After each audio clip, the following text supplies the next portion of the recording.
अस्सलाम वालेकुम वरहमतुल्लाह। मुझसे कई महीने पहले कहा गया था इस मौजू पर वीडियो बनाने के लिए, लेकिन बस अब बच्चे आजकल साथ में हैं, मशगूलियत थोड़ा ज़्यादा है जद्दा में, तो इसलिए मैं वीडियो नहीं बना पा रहा हूँ। तो उसके लिए मैं पेशगी माज़रत चाह रहा हूँ और बस मैं शॉर्ट में बताना चाह रहा हूँ कि हमारा घर का निज़ाम उस वक्त तक दुरुस्त नहीं हो सकता जब तक कि उस शरीयत पर अमल ना हो।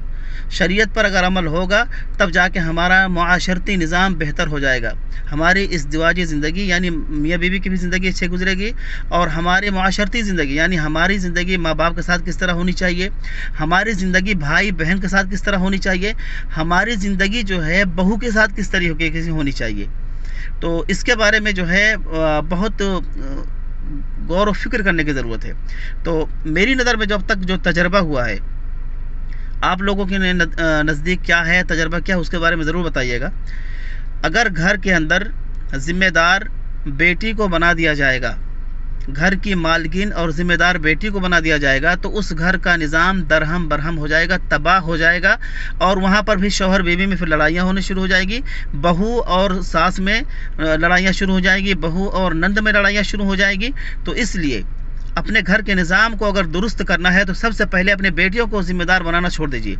आप खुद ज़िम्मेदार बनिए। जब तक अल्लाह ने आपको ताकत दी है, आपको हिम्मत दी है, आपकी ज़िंदगी है, तब तक आप खुद ज़िम्मेदार बनिए, ज़िम्मेदारी लीजिए।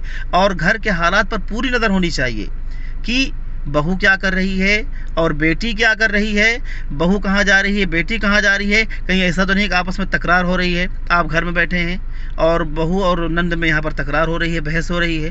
तो घर का निज़ाम दुरुस्त करने के लिए पहले इस चीज़ को ख़त्म करें आप कि आप बेटियों को घर ज़िम्मेदार बनाना छोड़ दीजिए, आप खुद ज़िम्मेदार बनिए, तब जाके आपका घर दुरुस्त हो सकता है।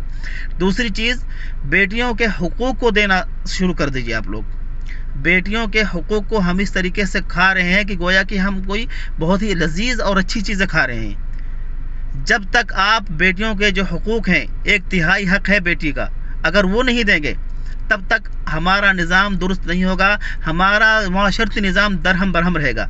तो मेरे भाइयों, आपके इसके बारे में क्या ख्याल है, आप ज़रूर बताइएगा, और इंशाअल्लाह मैं बाद में फिर तफसील से बात करूँगा। अल्लाह ताला हम सबको अमल करने की तौफ़ीक़ अता फ़रमाए। फ़जज़ाकुमुल्लाह खैर।